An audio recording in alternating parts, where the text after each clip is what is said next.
Hello, everyone, and welcome to League Weekly. We are filming this on the 21st of August, and today is the League Weekly vs. Reddit episode special, or at least it was supposed to be, but then Kelsey and Emily didn't put anti-Reddit topics in, and so then it's just me, even though we discussed this in the Skype show, or Skype chat before the show. I'm 100% down. I just thought, since you were so passionate about it. I'm always anti-Reddit, so let's go. No, I'm kidding. Yeah. They kind of like me now. Yeah. Sometimes. All right. Well, let's get into some introductions. First off, we got Mark Zimmerman from the analyst desk. How's it going, Mark? Pretty good. I'm from the analyst desk, still currently at the analyst desk, yeah. Yeah. I mean, that's where people know you from now. You're most prominent for your position there. Am I? I don't know. What, hundreds of thousands of people watch you there. Your other content, nobody watches. Because I think I'm more visible on Twitch, but most of my fans I made through YouTube or something else. Yeah. So I don't know. Very good. Well, I figure you've made most of your fans by singing Silver Scrapes. So yeah. Boston, are you going to do that again at Boston if it goes to 5? I don't intend to, but I don't know. You never know. Well, this is right here. We're starting the campaign right here. If either match goes to 5 games, Mark Zimmerman on stage again. Emily Rand, how's your week been? When do you leave for Korea? Wednesday morning. Okay. I had to think about it because of time zones. Are you going to do the show with us when you're in Korea? Yeah, I can do it from my hotel room. Okay. Are you going to be able to do it at the same time? Because we will have a German and North American and Korean time zone situation on the show. Yeah, that'll be fine. Okay. I'm not, I had to think of whether I was going to Apex that day, but I'm not, so. Yeah. All right. And then finally, Kelsey, how's Germany progressing? I mean, it's okay. We had some fun games this week. It was good, Yeah. A lot of bathroom breaks, though. We're going to be getting a bathroom break. Are you going to Paris? Yeah. Oh, so. Nice. Wait, you think so? It's actually not quite 100% yet, but likely. Okay. You won't send yourself. You're trying to figure out a financial situation, I guess. Yes. Okay. All right. Well, either way, let's get into the show. As I prefaced at the beginning, I was very, very annoyed by Reddit this week and was extra complaining about them on Twitter because I thought that Reddit seemed the League of Legends subreddit. I know everybody's always like, well, that's just Reddit. That's always how they've been. But this week I felt like they jumped the shark. There were several Reddit threads that got up towards the top of the sub where I was just like, really? And one of the highest scoring ones, let's see if I can find it, was specifically about bathroom breaks are being abused by pro players and ruining the LCS, I believe was the title. Yes. Season 3 was my favorite season of Reddit, just throwing that out there. And so anyway, Mark, I know, is just as frustrated about this. Frothing at the mouth. Yeah, as I am. And so, Mark, if you want to go ahead and maybe take this topic, since I know you only have one other one. I mean, I assume we'll all join in on this one, but I'm a huge proponent of Reddit. I love Reddit. I think it's great. I think it's super fun. Even when fans are wrong, I don't care because my opinion is well, fans are fans. They don't have the inside information that we do, or even they don't even spend as much time thinking about it as we do. So of course they're going to be wrong. I don't care about fans being wrong, but I do care when people are just literally being moronic. And this week was one of the worst weeks I think I can ever remember in the subreddit's history. It's one thing to be oh, I don't think Jensen should have been the MVP. Here's the thread. All those threads I don't care about. But the bathrooms are ruining the LCS. The NA versus EU start time thread ruining the EU LCS thread, which is the next topic on here. And then the NA broadcast team turned fans against C9 with their bias this split. All of those were such fucking preposterously stupid opinions. They're not even opinions. They're just factually wrong. In one of the threads, and this is where I start getting tilted. It's not that you have an opinion I disagree with, but someone was yeah, man, I can't believe they hyped up that play where Sneaky stumbled through that team fight and got a triple kill. It's you fucking idiot. He jumped in correctly, got 2 perfect auto attacks off while flashing a Talia W, getting a 3rd jump away and a buster shot off. There was 0 stumbling in that play. It was as good as you could do it. And I was like, I'm sure what? those were the same people that added me for saying that Niski was not like a super optimal pickup when he got like the random double kill in the team fight in the MVC LGK. No, it was a triple kill, yeah. Yeah, anyways, the caster bias one, which I'll hop on because I'm sure Travis will take the toilet one, but like, they were like, oh yeah, they didn't give the Dignitas bot lane any credit. And I was like, in the opener, we said that Dignitas's bot lane could be better than C9's, it's just they didn't play as much, which is something we said in the opening of the broadcast. They were hyped up consistently. We talked about Altec's Twitch in Game 2 nonstop, and then we gave Altec Player of the Series. Like, how is that not, like, and then broadcasting was talking about him during the cast as well, pretty consistently.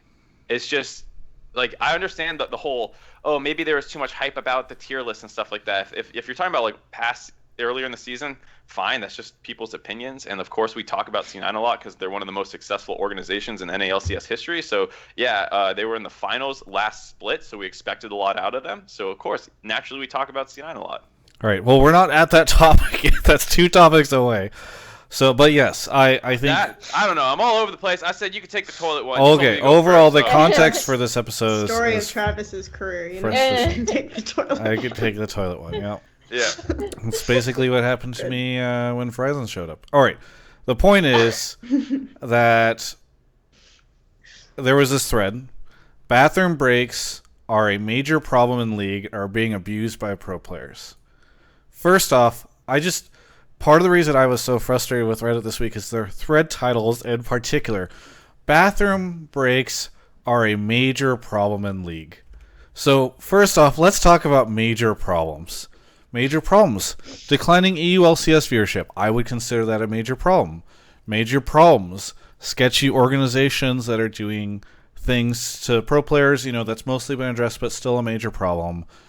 Major problem. Monetizing League of Legends esports and the struggles that leagues, teams, and content creators are having and making sure. Bathroom breaks are not a major problem. Okay, yeah, there were a couple this week, and that's why you're talking about it, but it is not a major problem. Statistical aberration. I think it's because there were 3, which is still like...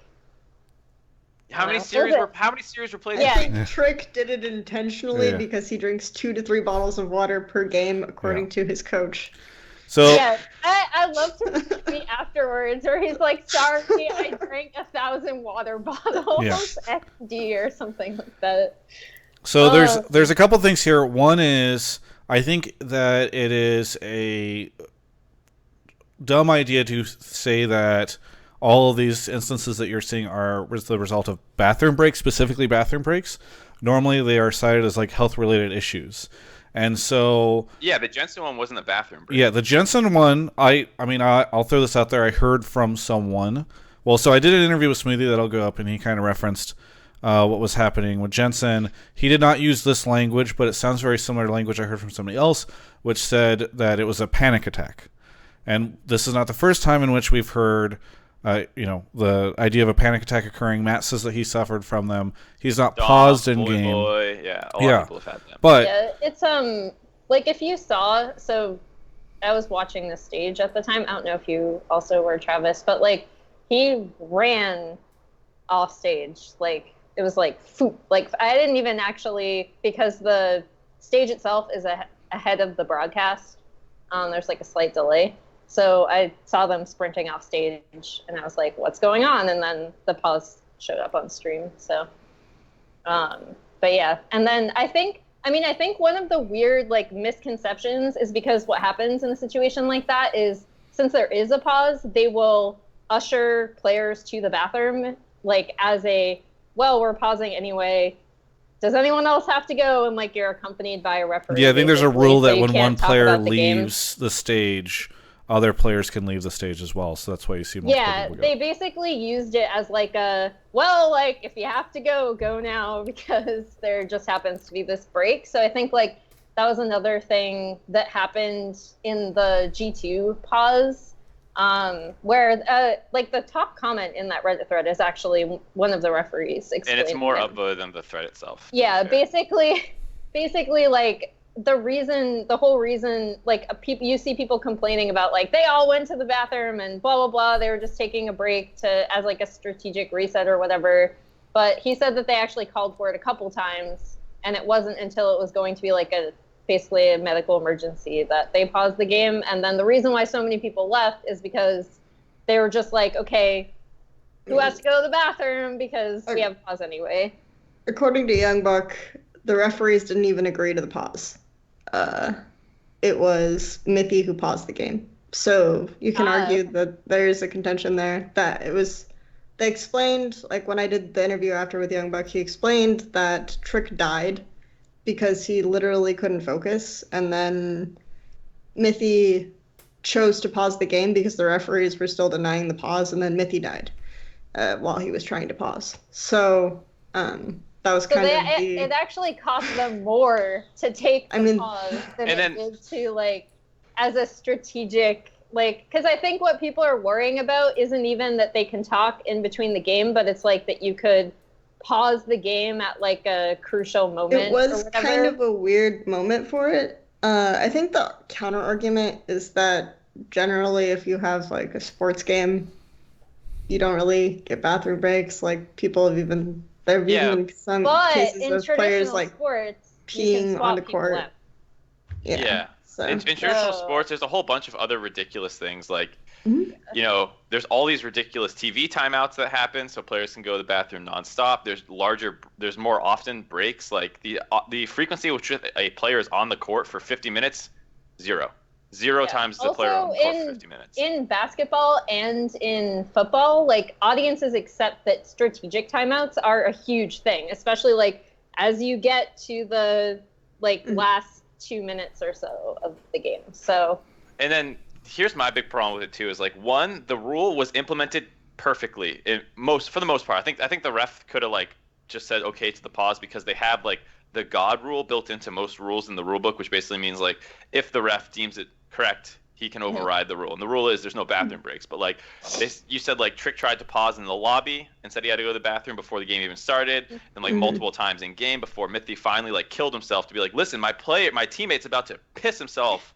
like let him get up. And like I think the refs at that point were like, all right, fine, like this makes sense. And that's exactly how I want the rule to function. And like what the fans are arguing for is they would rather have a player piss themselves on stage, or in Jensen's case, vomit or pass out on stage, than have someone go to the bathroom. Yeah. And delay the game for 5 minutes. And then on the flip side, if you want the refs to take this stance, just imagine what the backlash would be out of the community then. They let Jensen pass out or vomit. They let this kid piss himself, and Trick is humiliated in front of hundreds of thousands of viewers. How could Riot do this? It's just such a fucking ridiculous, like, your brain's not working, dude, when you make this thread. It's also like, so there's like a weird, I'm looking at LCK for this. I don't know if people watched, probably not, because it wasn't a particularly hyped series, but there is a series between KT and BBQ Olivers earlier, and in game 2, Score played like absolutely atrociously. Like he was so bad, and people were like, what happened to him? And then miraculously in game 3, he was like significantly better in games 1 and 3. So they asked him, because he was the solo MVP of that series for game 1 and 3. And he was like, well, I tried to go to the bathroom in between games 1 and 2, but someone was in there and I couldn't go. And so I had to hold it for all of game 2. And it was very distracting. And he basically came out and said, like, I had to go and I couldn't go. And he didn't call for a pause. And he visibly played a lot worse. So, and I remember previously, I think I didn't even realize that bathroom breaks could be a thing, like even as an emergency, until season like 4 season 5, when Space called for a bathroom break, and he was actually ripped apart for it.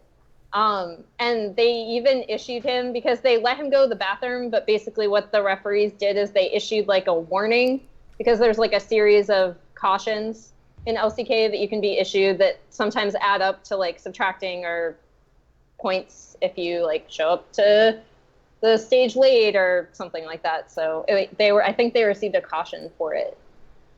Yeah. But yeah, so like, I mean, that could be a people want some sort of solution to prevent players from abusing bathroom breaks, which I don't even think is actually happening. Maybe the referees could implement something like that. Yeah, I mean, sure, but I'd like, rather just have... should Trick be allowed to have 2 to 3 bottles of water per game? That's the question. Just take the bottle from him. Maybe Young Bucks should just steal the water bottle. Yeah, I think that's like a valid question. I don't think anyone is suggesting here that players and teams should have like infinite bathroom breaks or the ability to pause if they start to feel nervous or anything like that, because it gets a little out of hand. There is, I mean, a pretty good way to understand this is that for many, many years now, this system has been working fine. It wasn't until this past week that we found out via Reddit thread that this is a major problem that is affecting League of Legends esports everywhere. It's not just that, like, oh, there's been a rise of bathroom breaks. Is something going on here? If that was the Reddit thread, I don't think any of us would care. Yeah. Not a single person would care. But it's like, should Riot be concerned? Problem. Yeah. Riot is messing up. They're letting pro players abuse this system, and it's like, no, they actually handled, in my opinion, most of these cases exactly correctly. Yeah. For the most part, I mean, like, there's small things you could do better, right? Like, the ref should have let them pause probably a little earlier if Trick's actually going to pee himself or whatever. But like, yeah, there's a rule saying you can't just take bathroom breaks willy-nilly, but if over the course of the game a player is consistently requesting it, like, I would rather see players performing at their highest level. Pause the game for 2 minutes, let him pee. As long as it's not abusing, like you said, a strategic thing, which it clearly isn't, because you don't know when you start complaining in the lobby that you're about to lose game, whatever, you know? And I think the moment that you start to create rules around this stuff, you start to really, like, there is kind of a philosophy of you probably shouldn't make a rule unless you really, really need it, because the moment you start putting hard like definitions and restrictions on things, you start to kind of back yourself into a corner potentially. And so I think that the solution to this is refs just say to, like, Riot can contact all the teams and all the players right now and say, look, we've seen a rise in this recently. Obviously, it's not good for anyone. Please be aware that, like, we're monitoring this and we don't want anyone to be abusing it. Please make sure you are using the restroom. Please make sure you're drinking an adequate but not overabundance of water. Please make sure that, you know, like, we can't really, while panic attacks are an issue, we feel like if this is a reoccurring issue or players can sub in and out or something along those lines, like, there's a way to have a conversation about this without implementing strong restrictions. And I think it is really silly, the idea that Reddit would like to see people vomiting on stage. All right. I personally would not. No, I'm just throwing I'm very that out happy. there. I'd much rather hear they took a pause than the guy defecated himself. Yeah. All right. Moving on. The next up, the Riot Games hit list. My God, this Reddit thread, like the headline. Again, the headlines this week. How to destroy one of the most successful leagues in esports history, a step-by-step guide. My God, by the way, first... Wait, so I don't think this one... To be fair to this one, Travis, it was a little memeier than the other ones. Like, this one was a little tongue-in-cheek, but I mean, you say that, but, like, the actual... Like, maybe the thread was a little bit more tongue-in-cheek, but I don't feel like the text in it... Here, I'll read it. Well, I know, I read it. I'm just saying the title itself was kind of funny. I don't know. Maybe they were being 100% serious. I mean, I just, based on the description, I'm going to read the text because it's pretty short, and for people who aren't familiar with it, I don't want to go dig up the thread. So how to destroy one of the most successful leagues in esports history, a step-by-step guide. 1. Move studios and make sure to not accommodate your 2 most experienced and popular casters, leaving to them quitting. Let's get to that in a second.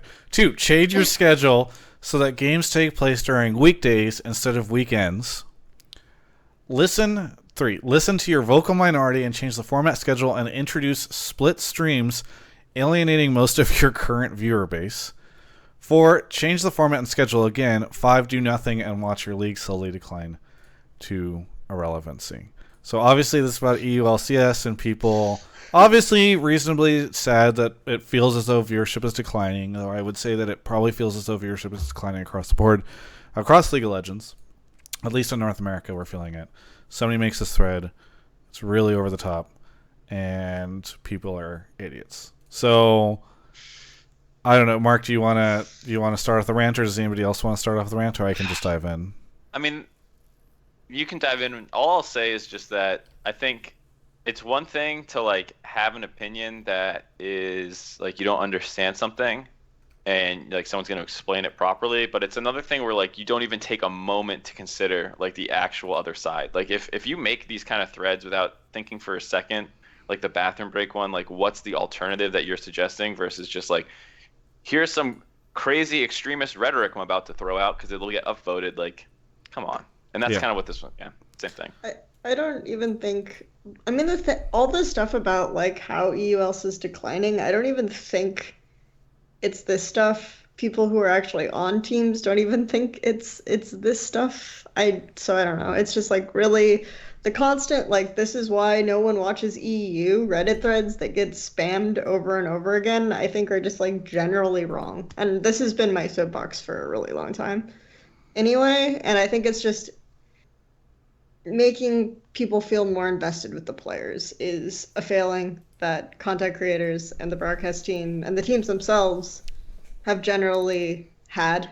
And so I think that all the stuff that Reddit is like throwing a big fits over is just kind of really random.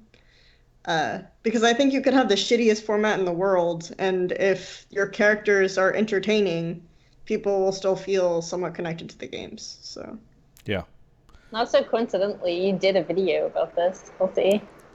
So I just like this stuff keeps getting thrown up there. There's literally no basis for it other than like circle jerking, and it's really bizarre because I've literally heard no one in the scene say that it's like the format's fault. Listen, it's all D-Man and Joe. If they were around right now, viewership would be through the roof. No, look, there's a couple things here. One is I'm disappointed, and I know it's silly to be disappointed in a community, but I'm a little disappointed in the Reddit community because I feel like, and I'm excited that, oftentimes I feel like the Reddit community does a good job of holding its content creators to a higher standard.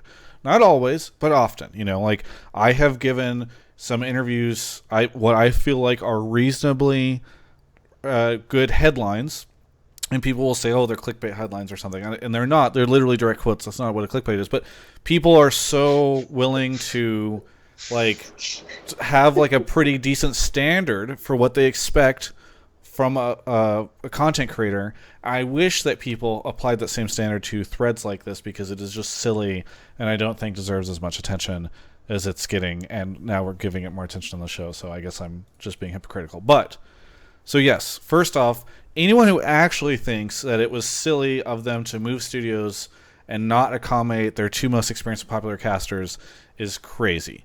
Like, is the suggestion that the studio should have never moved from Cologne to Berlin because Joe and D-Man did not want to move with it? I don't know how to deal with that. All right. It just means that they had zero context at the time of any decision making that happened, and it's something that they actually just have no idea what they're talking about. Yeah. Zero. Change your schedule so that games take place during weekdays instead of weekends. Whatever, there's like a mixed bag here. I don't know how much better the LCS would be on weekends. I'm kind of curious. This is worth a legitimate conversation really quickly.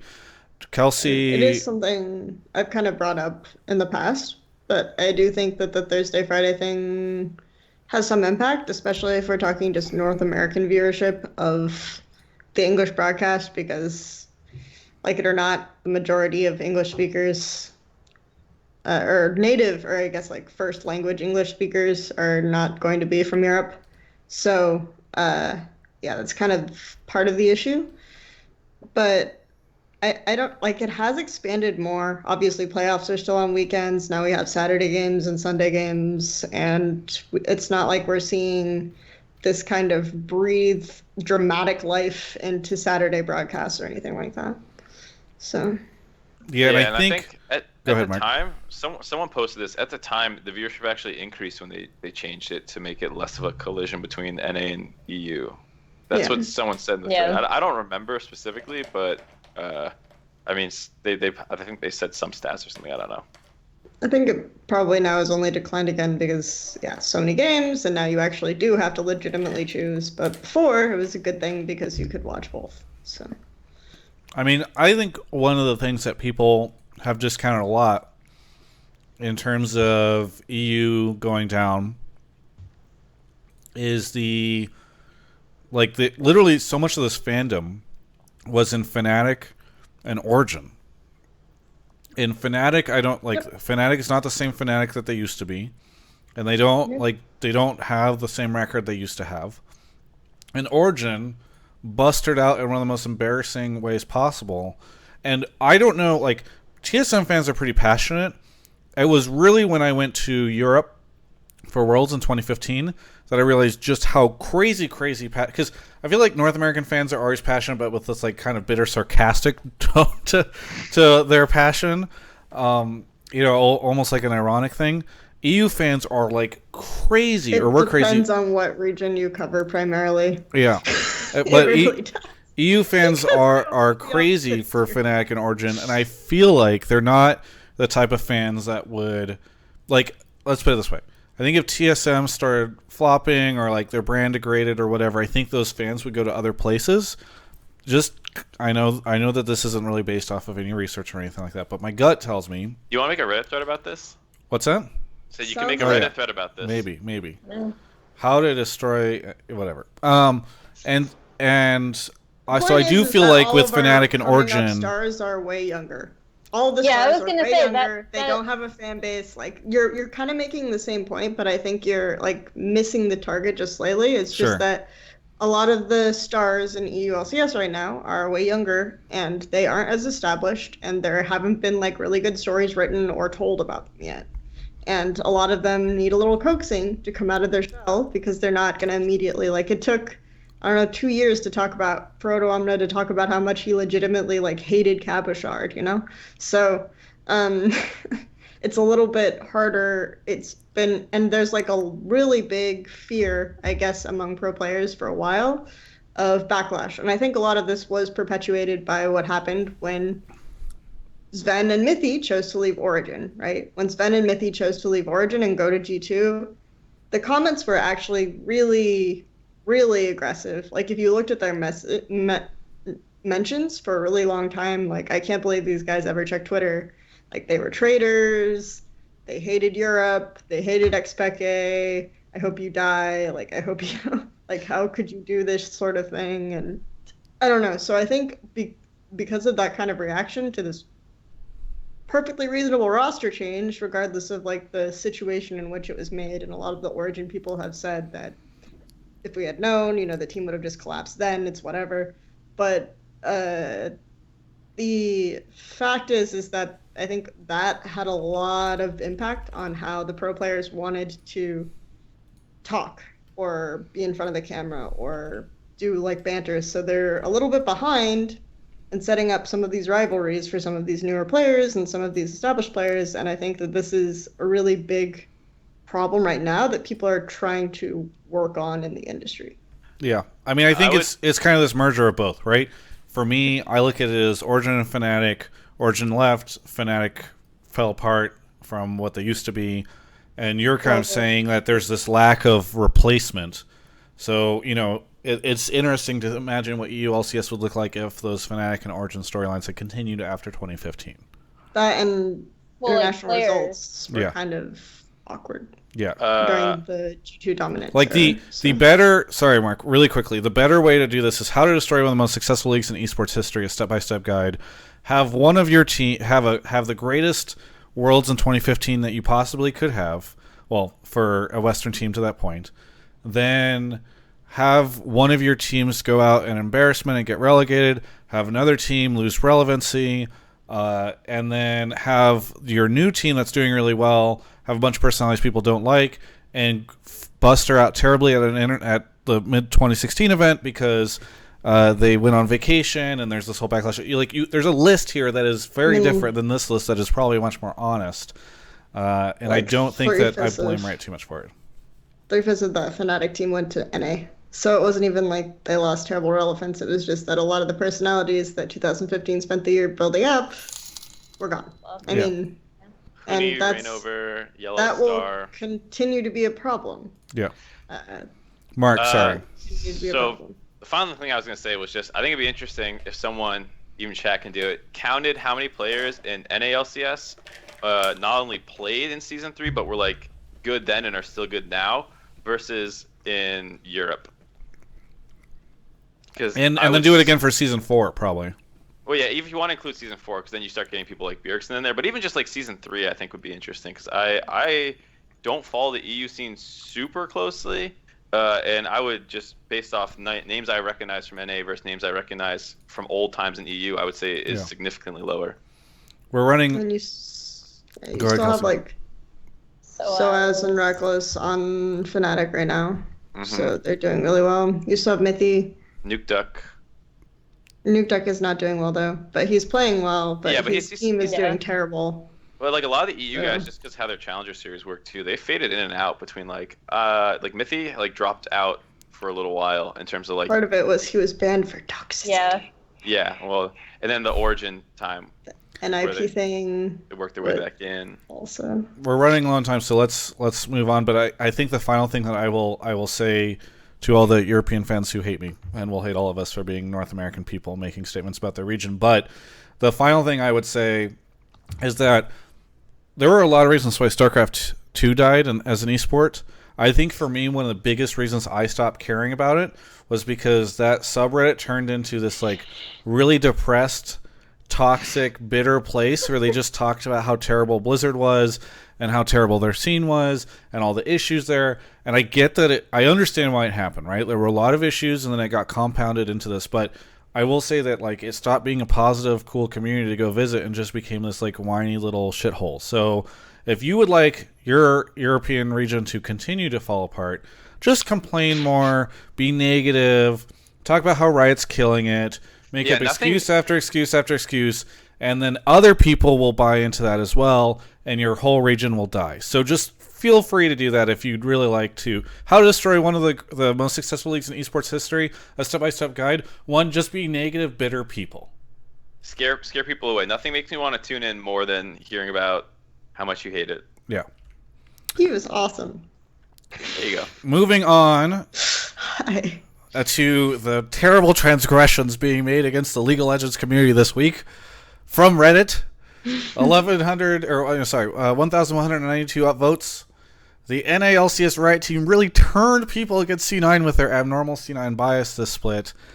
Mark, I can't believe you were part of this propaganda campaign to build up players and thus make people hate them.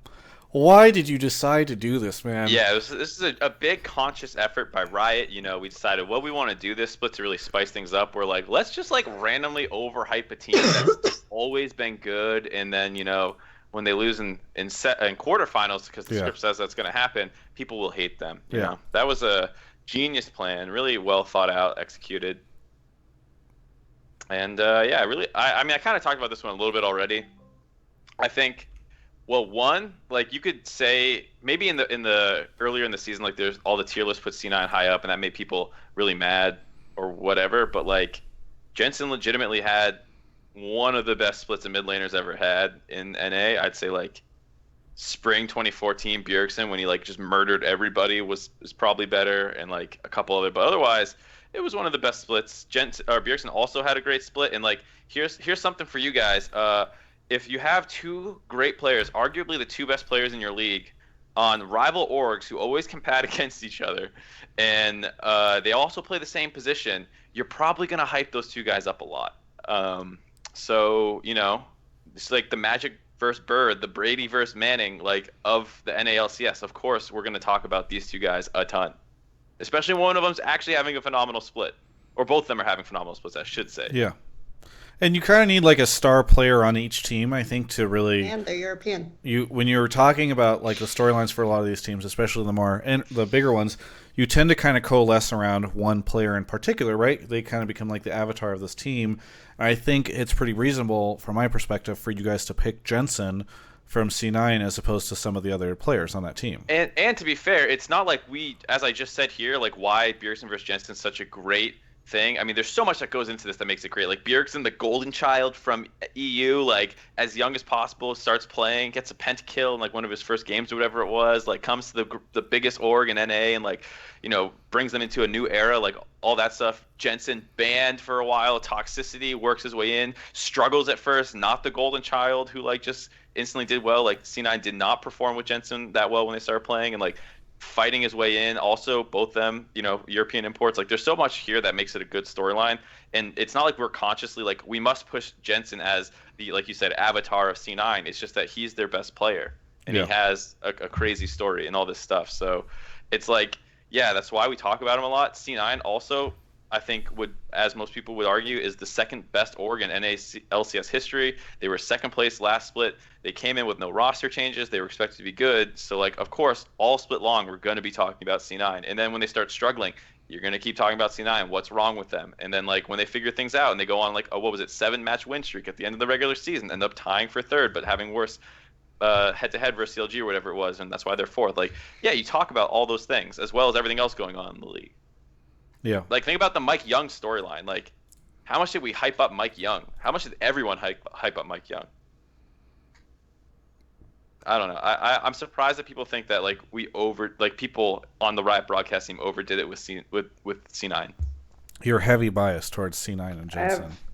I have absolutely no insight into whether or not you hyped or overhyped. Yeah. I just want to say that I'm glad that Dig did well, because I've been impressed with them since 7.14. So. Yeah, I'm stoked, by the way, that like C9 lost. I'm not like, oh no, my storyline of Jensen versus Bjergsen is gone. I'm like, I don't care. I actually would love if Envy also beat CLG, and then like, oh god, guaranteed new team in finals. Yeah, guaranteed if new that team. happens. Oh, the old guard lost. Is anyone gonna watch still? Like, I'm a fucking watch. That sounds sick. Like, I want to see how good this Envy team gets. Like, I don't know. It was a great upset. It was super cool to see Dig do it, because they also did it super convincingly. And like, yeah, now I can't wait to see them take on TSM. Yeah.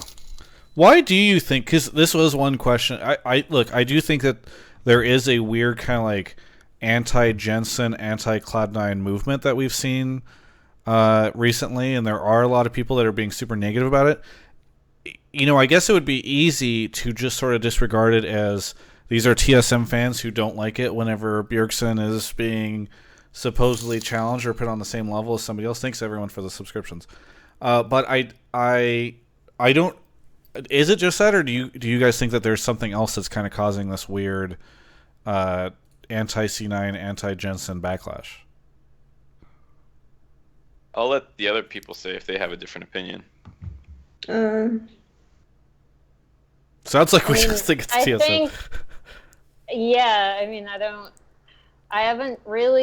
didn't even know this is a thing, to be honest. So, I mean, sorry, you go. It's weird because this isn't new. Standard so stats. I think it's like last split, I was pretty surprised at the backlash against Jensen after the finals, which was a thing that happened. I thought that was a bit weird, because I don't think it would have happened with a lot of other players. I don't know if it's because, like, I like, honestly don't know. It's just something that, like, again, I didn't even see this as a topic on Reddit, so I didn't realize it was such a huge thing. But it's not a new thing.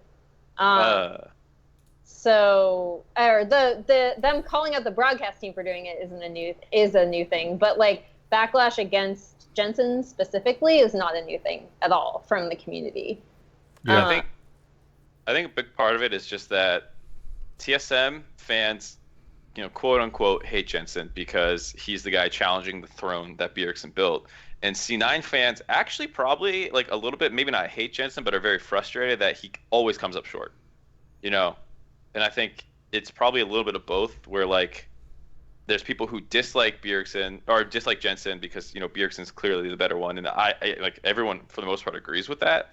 And then two, whenever Jensen gets close and then comes up short, everyone kind of be like, see, like, why would you even like say this guy's good? And then the people who were defending him was like, god damn it, he did it again. Like, I feel like those kinds of things maybe work together.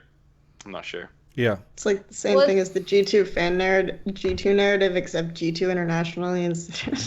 To your point, Mark, like, and I know I'm going to get shit on for bringing this particular player up, but TSM's AD carry, when he used to be on CLG, like, there was a pretty strong, like, people loved to shit on that AD carry because he was kind of like the avatar of the anti-TSM and, like, supposed to be this guy who was able to challenge TSM as a player, and so whenever he would flop inevitably at certain playoff events or certain international events, the TSM fans would go in there and kind of shit on him, and then the CLG fans would like get really frustrated about him as well, and so maybe it's just a pretty strong parallel to what, much like you were saying, what's happening with Jensen.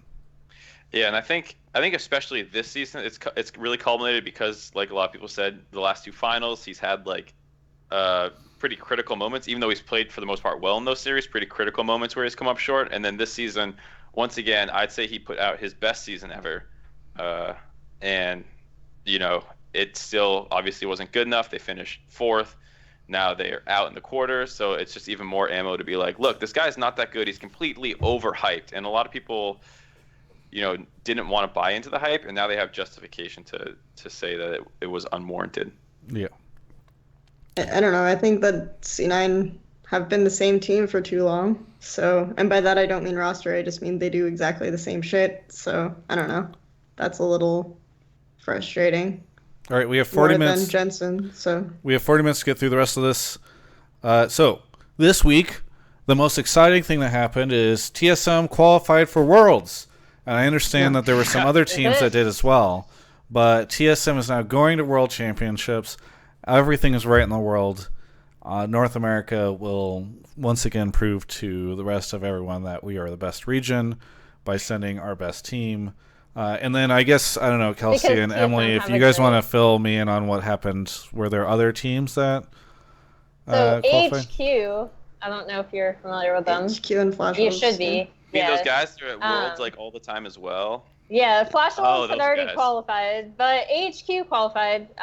So it's just a matter of which one of them qualifies on points and which one of them qualifies on they're winning. Both in the final, yeah. Yeah. My favorite thing is that like people who aren't LMS fans are like, oh, HQ and Flash Wolves at Worlds again. It's like, okay, you don't want Riot there. TSM and C9 at Worlds again. I can do it too. See, you've been to actually more Worlds have had TSM and C9. We don't know if C9 is going to make it. I feel like their chances are not looking great right now. I'm just saying in general that this has been the case like historically, and people are like, oh, yeah, HQ and Flash Wolves. It's like, no, it hasn't been that prevalent. Listen, GTA was there. I'm happy they're sending HQ and Flash Wolves, and they need some fodder to get them out of groups. All right. Oh God. How about Fenerbahce Esports? Yeah, Frozen and company. Does anyone remember Frozen? No? He was a bit later. Yeah, it was a great movie. Yeah, I was going to say, let it go. Oh my God, you guys. KF Light and Gamers also qualified, and an unknown team, small team, called SK Telecom T1. Oh yeah, those also guys. Qualified. Yeah. They've only won the past 3 of the 4 defending champions once again return. Remember when it was a narrative that the defending champions never make the next Worlds? That was a fun one. Yeah. It lasted like 3-4 years. 4 years, yeah. So yeah, all those teams qualified. I just want to keep people updated because maybe, they're not paying attention. Are we gonna see mostly the same teams that we've seen? I mean, looking at that group, those are basically the same teams we've seen frequently. Do you guys expect to see more of the same?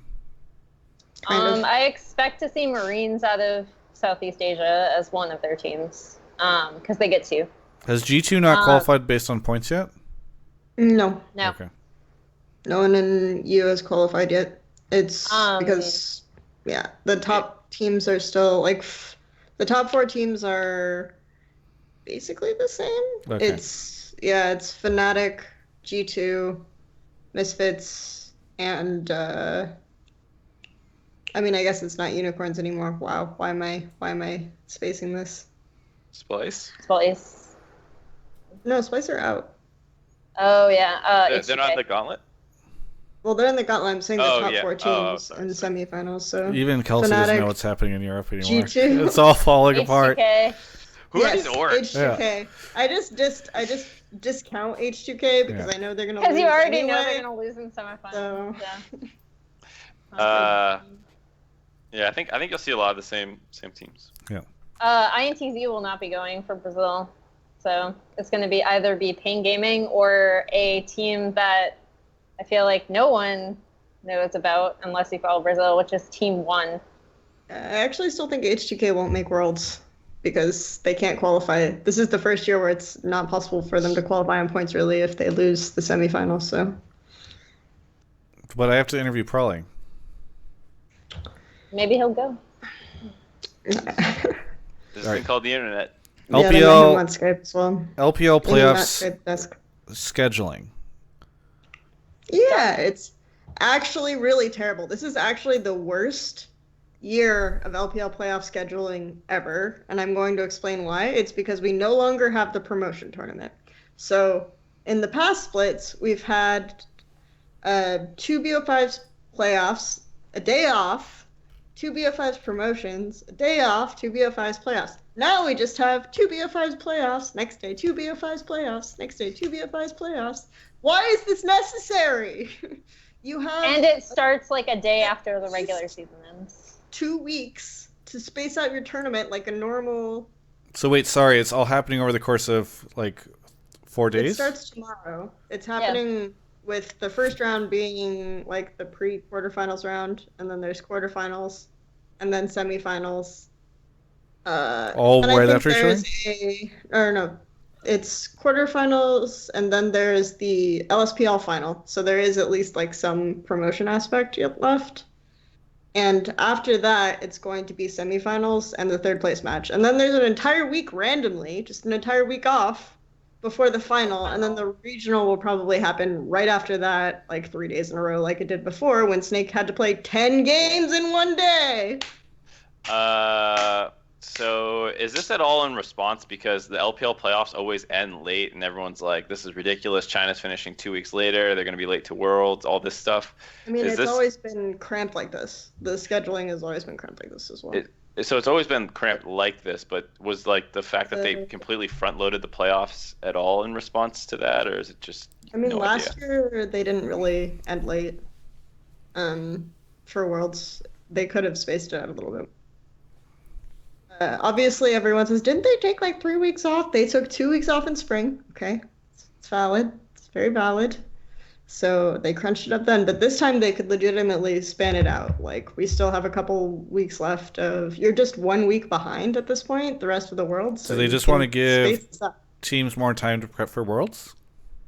I don't know. I think it just makes the quality of games really terrible. Like, honestly, honest to God. And it just gives so much seeding advantage because each...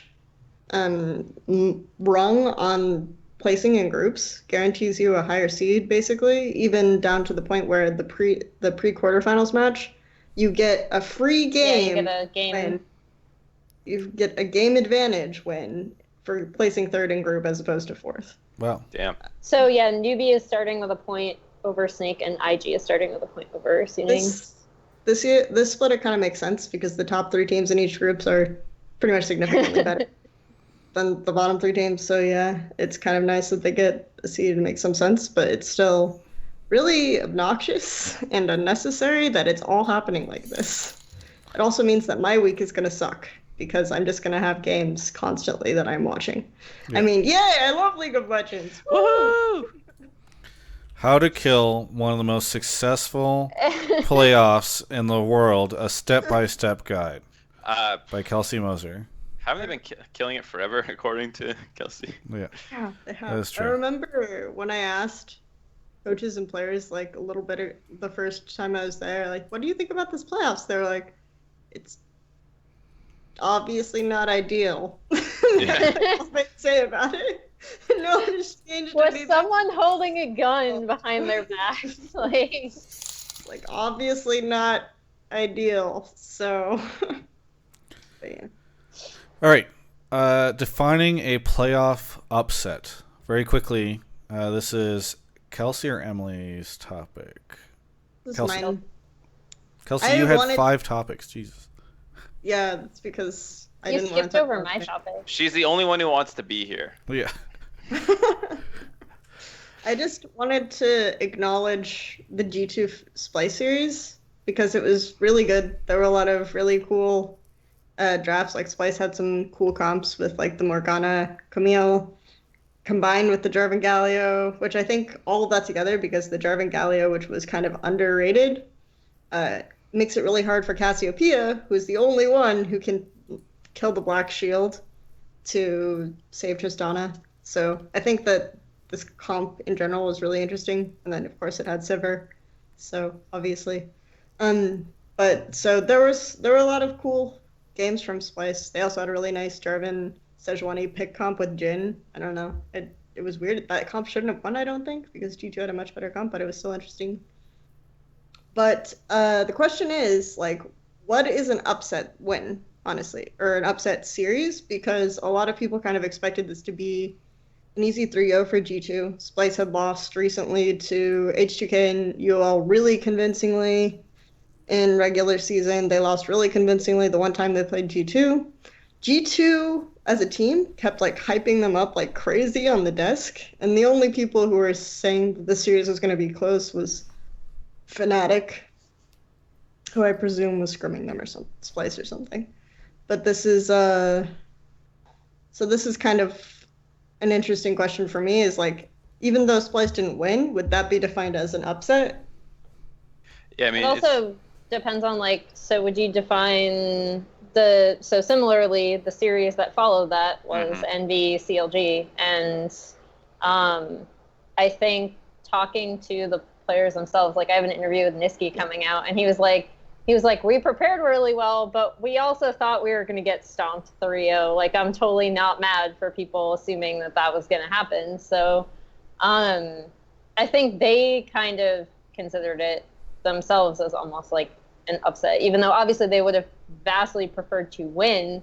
Like, the fact that they brought it to 5 games at all, I think, was kind of surprising for them anyway. And obviously with, like, we have someone in this call who called it on the analyst desk as a 3-0 for CLG. So I would consider, it's weird because they didn't win, I guess, so I wouldn't consider it an upset. I would just consider it unexpected. Yeah, upsets are based off of victory.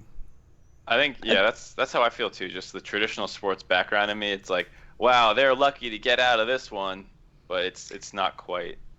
I think for me, because it kind of feels more like, even though people were still predicting UOL would win Misfits, and Misfits like stomped and destroyed UOL 3-0, I still feel like G2 Splice was slightly more of an upset, even though you can look at both of these series and say, yeah, okay, that explains why this team was going to win, you know? Like, I think G2 historically have been really, really shitty against pick comps, and no one has been running pick comps forever. But G2 always have this like really bad habit of getting caught out when they're playing sideline and stuff like this. So I think that's valid. Misfits, I think most people are kind of split if you really had to pressure them on which team was better. But still, the majority said UOL, just because UOL always traditionally beat Misfits. But it's like, their mid laner, you know, UOL's mid laner doesn't have a champion pool. So it's like, you can see how this is going to happen. Like, he legitimately doesn't have one.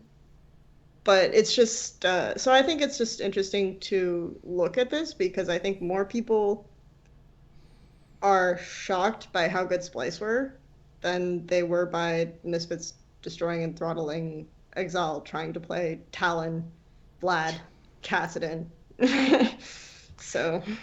I think, I mean, you can make a somewhat similar argument in NA. Like, I think for a lot of people, the fact that Envy almost won that series and likely should have won that series based off Game 4 was more surprising than the fact that Dignitas beat C9. Whereas, like, yeah, it was pretty well understood that, like, well, Dignitas's bot lane's pretty good. They make good Baron plays. Some days really good. And I don't think it necessarily played out the way you thought it would, but the fact that Dignitas won was less surprising than Envy losing closely. But I would still say that one was an upset and one wasn't. It's a Dignitas one. Yep. I don't know. I think I expected both of them to be close, but obviously I'm not an NA person. But yeah, I do think. I mean, there were clear like ways in both series that like for NA that like something could have gone wrong. Like Omar God, it was a huge question mark, and he turned out to be a huge question mark. So. Yeah. And there you go. Semi-final predictions. Semifinals are this weekend in North America. And Europe. I assumed both. I'm surprised Travis didn't clarify. I just like I love. I mean, I think one he of my was favorite probably memes. Gonna forget about Europe. One of my favorite Moving memes on on the to the next show. topic. Just, yeah, here's what it is. I know that if I pilot the show in a North American direction, that I have enough faith in Kelsey and Emily that if we need to make like a pit stop over in Europe, like they'll hit the brakes a little bit and we'll stop. All right. Playoffs are this weekend. IMT CLG, TSM Dig, both I think should be very good matches in North America. What do we got over in Kelsey Land? We have G2 versus Misfits. Or no, Fnatic versus Misfits, excuse me. Fnatic versus Misfits and G2 versus H2K. Okay. And you think those will be good? Yeah, I think they should be really interesting. Nice. There's a lot of trash talk, actually. There's some trash talk for Misfits versus Fnatic. I interviewed Jesus, and he predicted that UOL would win. He said that UOL, are bad, so Misfits will beat them, but then we will stop Misfits because they are terrible. It was good. So Fnatic are really confident. People are expecting the G2. Oh. Well. We lost you. Suddenly you're muted, Kelsey. What did you hit? Travis secretly muted her, everybody. Yeah. I can still hear her. Well, looks like we're back to North America. Yeah, all right, there we go. Can we hear? Yeah. Yeah, I think people expect G2 H2K to be more interesting, so. Okay. But H2K always choke really hard in draft and semifinals. I'm going to keep following this narrative until there's a semifinals that they don't lose. Yeah. Because they do. So that H2K G2 game, am I going to be able to attend my Game of Thrones finale viewing party, or is it going to delay my NA LCS start time by another 7 hours? It might delay your NA LCS start time, because H2K do tend to lose slowly and painfully. Slowly, painfully, that's what I feel like when I'm just looking at that screen waiting for NA LCS to start. I think after week 10 and this playoff series quarterfinal, I'm not as confident in G2's grasp of the meta, and I think H2K also kind of are more willing to play the pick comp 1-3-1 stuff. So yeah, I kind of would expect the series to be long. By the way, really quickly, sorry, off topic, and I know that this is inappropriate. People get mad at me for it, but can we just talk about what it would be like? Can you imagine a world where the EU LCS start time gets delayed by 2 hours by NA LCS? Like, I know that there were some salty NA fans about it, myself included. I feel like Europe fans would act as though Riot Games is single-handedly rebuilding the Berlin Wall. Like, people would just be like, oh my god, how dare you delay the start time by 2 hours for NA LCS? The reason why you have this experience is because you cover NA. When I cover EU primarily, and then I try to walk over and do NA content, they're like, oh, shut up, you stupid EU bias bitch! NA's voice is so high. Is that how we sound? Kelsey, can we do a separate show where you just read the YouTube comments about you on the show in that voice? Because that's pretty good. It makes sense that your conception of EU fans is that they're super whiny and unwelcoming, because whenever you make comments about EU, I'm sure, or NA being superior, like, EU fans probably get really salty. No, I get it. I get why they make comments about it whenever I'm like, once again, TSM's going to win and, shove G2 at the trash can or something. I get that. But then there are other times like this where, like, NA fans mildly annoyed by starting 2 hours late. I just feel like EU fans would act as though... We spent so much time complaining about Reddit, and Reddit is primarily NA. So that's what I was going to say, is I feel like the times that Travis sees EU talking about something, he means specifically Reddit is complaining about EU, and those are the only things he sees about EU. So he's like, yeah, EU must just be full of whiners. And he doesn't. I see them in the Twitch chat too. All right, Twitch chat. It's a great place to interact with the community. Maybe because calling them whiners. Yeah. All right, whatever. Back to the predictions for this weekend. So let's start with Europe. All right, I'm just gonna throw them. Just do Europe. She said H2K was gonna lose. Does anybody else? Yeah, but are you the only one? Like, so you're gonna make like. So we got Kelsey's prediction for H2K G2. Did you make a prediction for Fnatic Misfits? I think this could be unexpectedly close, just because I think Misfits actually figured a lot of stuff out. Like, they stopped playing really annoyingly and obsessively around top to the point where they couldn't like transfer any advantages to the rest of the map, and started playing around bot, for example. I think this is slightly more effective against a team like Fnatic, because Fnatic have like Soaz just is really good at understanding where the jungler is, probably because he's so experienced and intuitive about that kind of thing. So I think that. Also, but I really feel like overall that Fnatic have a better grasp of like what the priority picks are. They really figured stuff out in week 10 and are starting to look stronger. I expect this to be like a really sloppy series and neither team to be super clean, but I think Fnatic do ultimately take it. So okay, over in North America, I'm going to predict TSM over Dignitas and IMT over CLG. But I'm very not sure on the IMT CLG thing, because much like Kelsey says, H2K always chokes, like IMT always chokes. So. But I think the difference is that I kind of know why H2K always choke, which is like, I don't know, the interaction of the way that Odo works with Probably and Draft, and a lot of times I think makes them very stubborn about certain things even when they aren't working.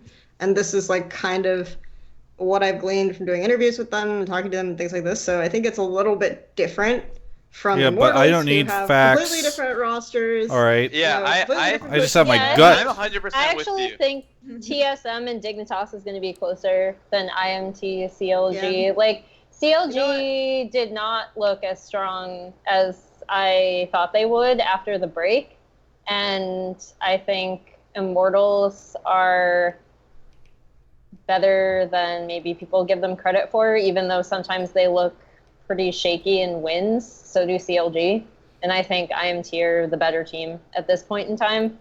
I think TSM Dignitas is actually really interesting, because Dignitas have really good understanding of how their team works. From draft to also like where they've been applying pressure. I think they're making really good use of their bot lane. And TSM have had time off, so we haven't seen them, but I also like sometimes still have concerns about them adapting. Like I still like want to say that TSM are going to win, just because they usually find a way to win, and they'll be adapting over a best of 5, which gives them a little bit more time to adjust over the course of a singular series.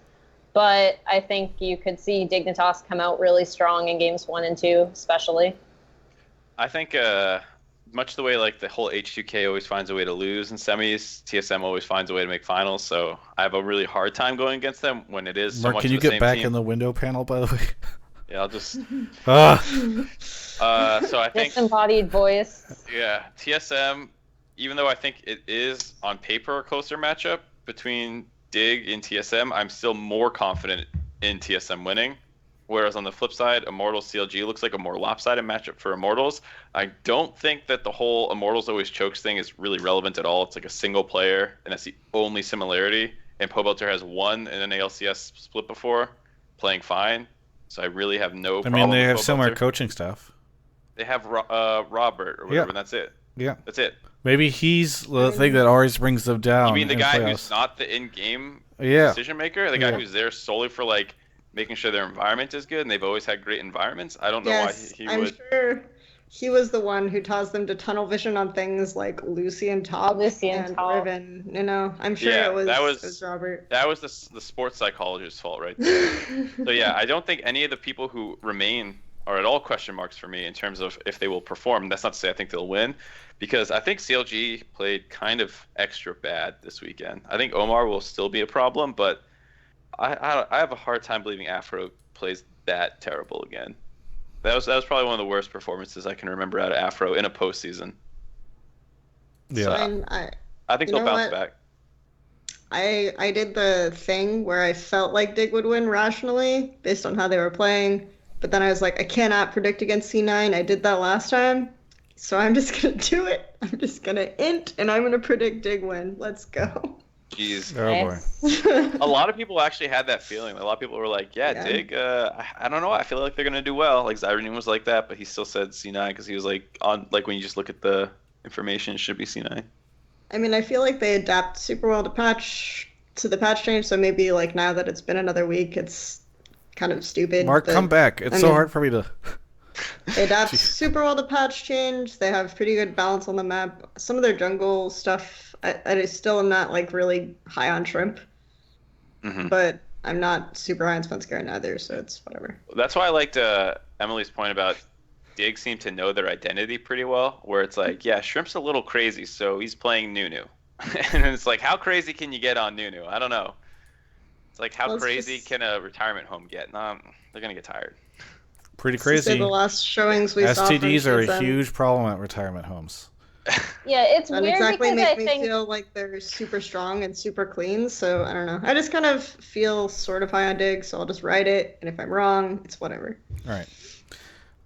LCK Finals hype. The caps lock continues. Yay! All right, so Emily. I'm up to a total of 8 people who have watched LCK playoffs because of me, so thank you for tweeting at me about that, by the way. But yes, LCK finals are happening. I will actually be there in Korea. But it is going to be Longzhu Gaming versus SKT.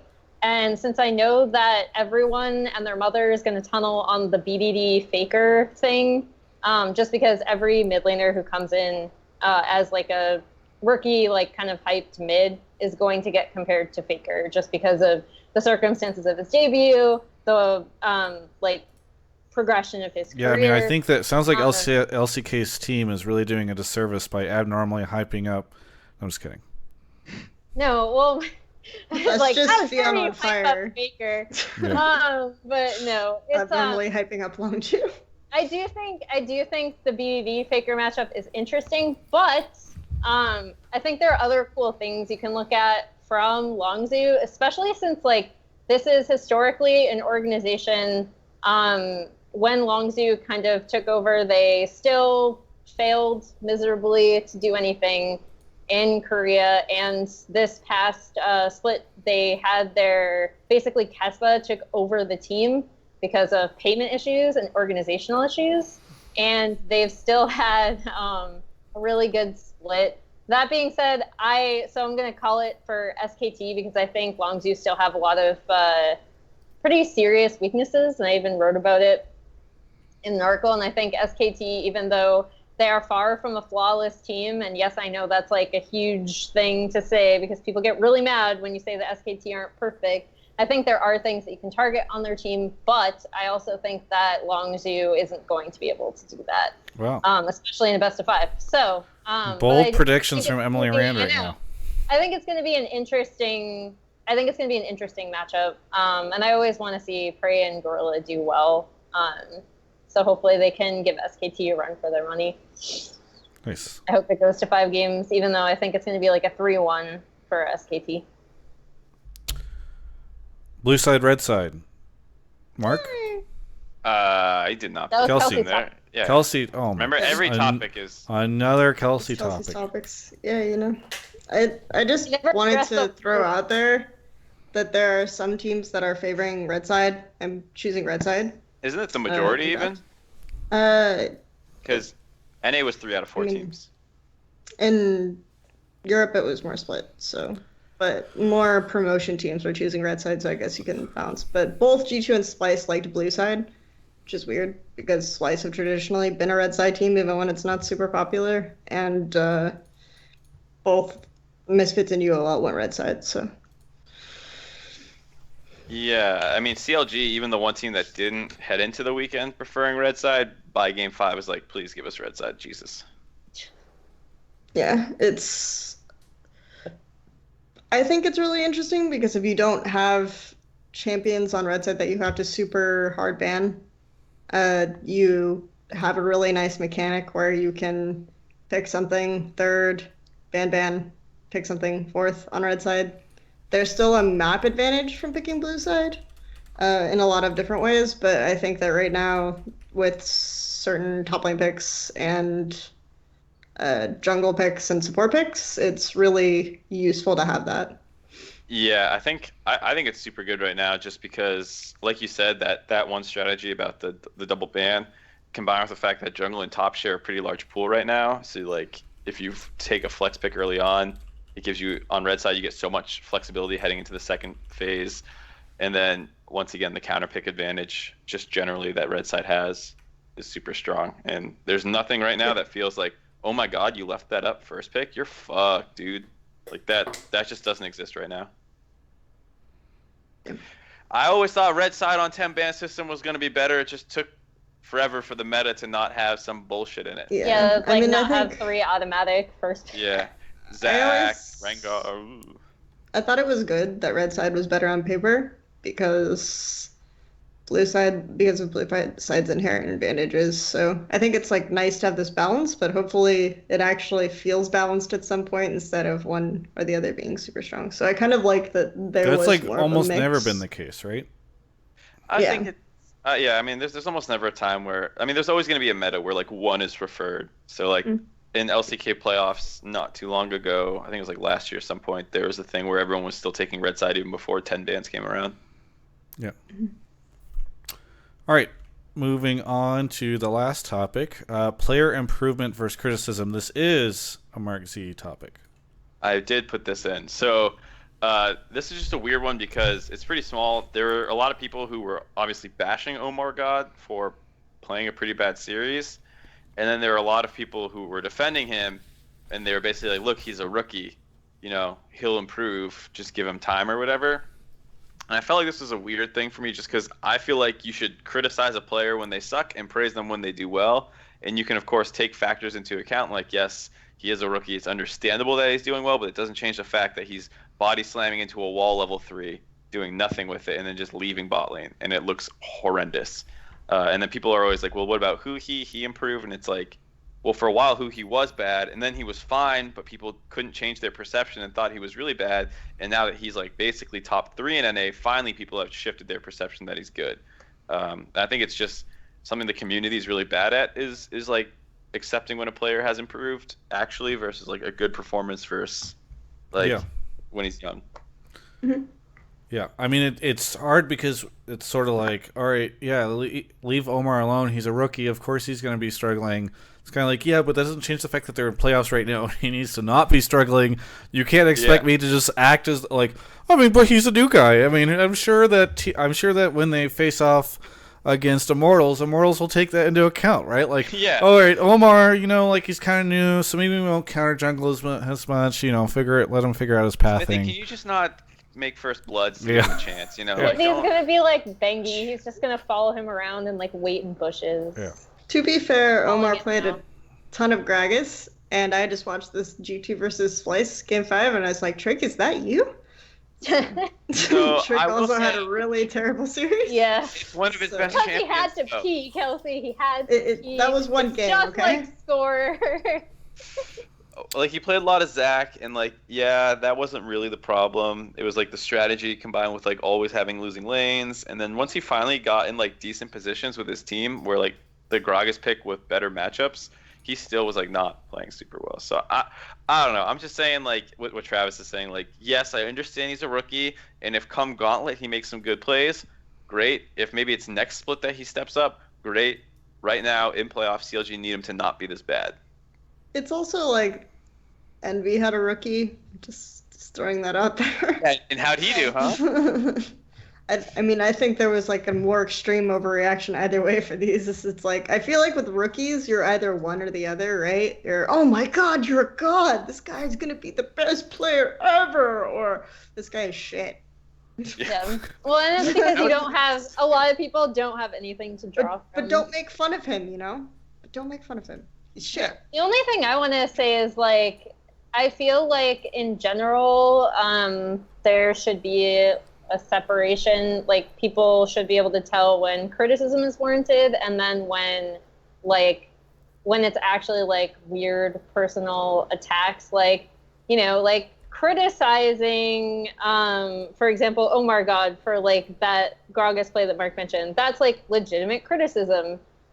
Making fun of Jensen because he might have a panic attack, not legitimate criticism. Like, I feel like that has to be thrown out there as well. Like, there's a huge difference between someone on the desk saying this play didn't work out versus like, oh my god, sucks.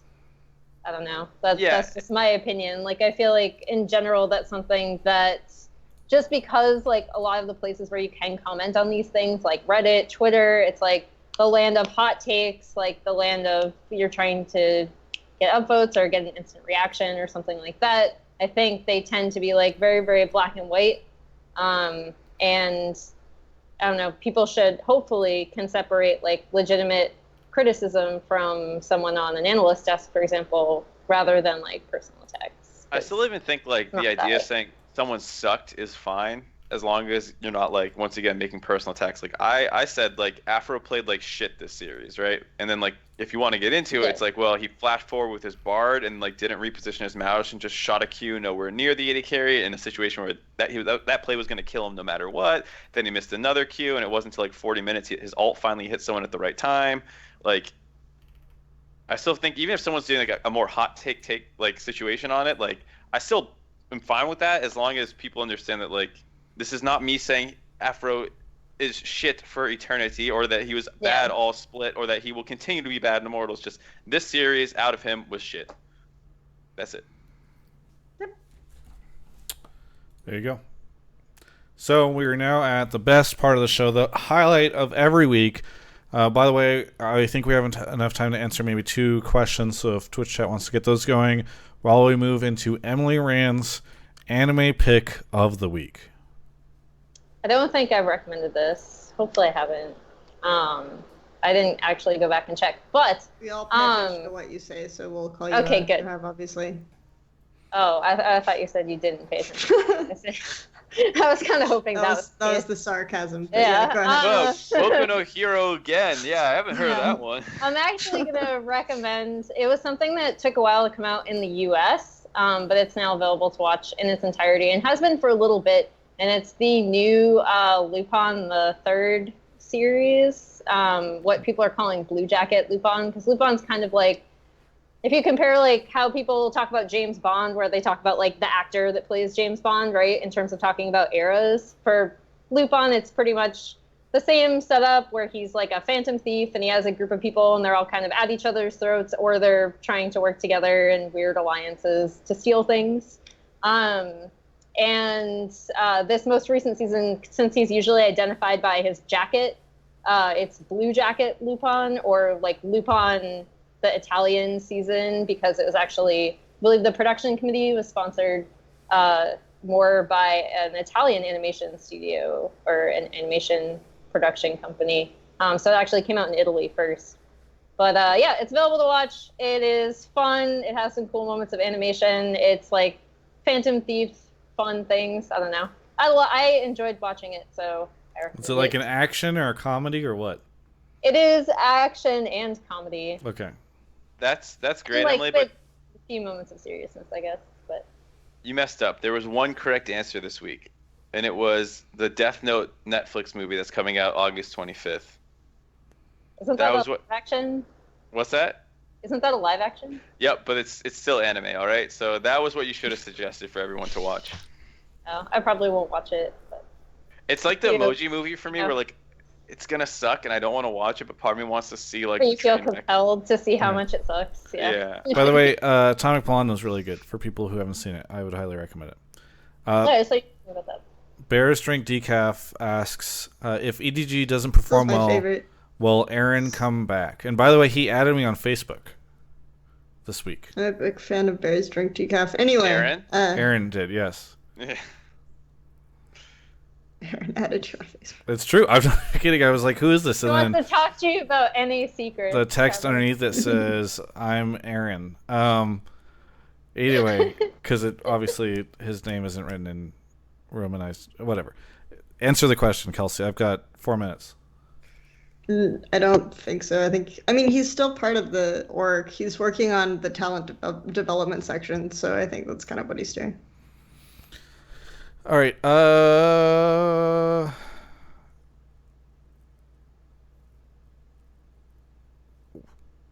All these other questions are kind of like big ones. Yeah, I know. Sorry. Salad Not Lad says, thoughts on Huni most likely not going to Worlds. So to clarify, for this, until the rules are changed, as far as I know, you're allowed one substitute and one emergency substitute, which that person is not allowed to play unless someone gets injured, someone gets seriously ill, a family member dies and they have to go back home, EDG. Extenuating circumstances, yeah. Yes, like something very serious has to happen. So Huni probably will be in attendance at Worlds, but this question is basically because Untara has been starting alongside Peanut and then again alongside Blank, and they've seemed to have settled on him as their primary top laner. I think it is interesting. I think it's most likely based on the things we saw from Huni previously this split in terms of overextending. I think Untara is... I mean, I've been kind of defending Untara in terms of he's not as bad as people think he is, because I actually don't. I think he's received a lot of like undue criticism because people prefer Huni to start because he's more popular. But I do think that overall Huni is a better and more dynamic player. But the reason why they've settled on Untara is because that's not what SKT wants. So... All right, we're out of time. Pretty much it. Mark, promote something. There you go. Kelsey, what do you got to say? I guess I came out with a new episode of a non-competing talk show because we never talk about LMS on the show. So for once, it's absolutely nothing to do with overlapping content or anything, but we talked about the LMS region, if you guys are interested in that, and the fact that the finals will be between Flash Wolves and HQ. We talked about those teams a lot in particular. So, Emily. Also, more content as usual. I have a bunch of stuff coming out on Korea. I still have Overwatch World Cup features will be coming out, and of course a bunch of interviews from North America. And then I will be in Korea covering the Apex Overwatch tournament and also LCK finals, and then I will be in Boston. So should be good. I will be in Boston. I have spent...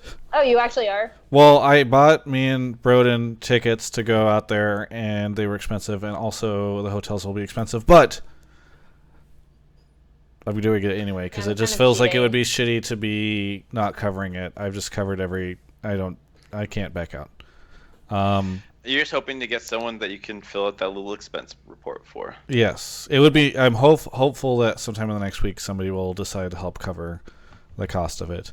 If that doesn't happen, about, I don't know, it's like $250 or something like that. If you have Amazon Prime, you could sub right now to my Twitch channel, or Twitch Prime, same thing.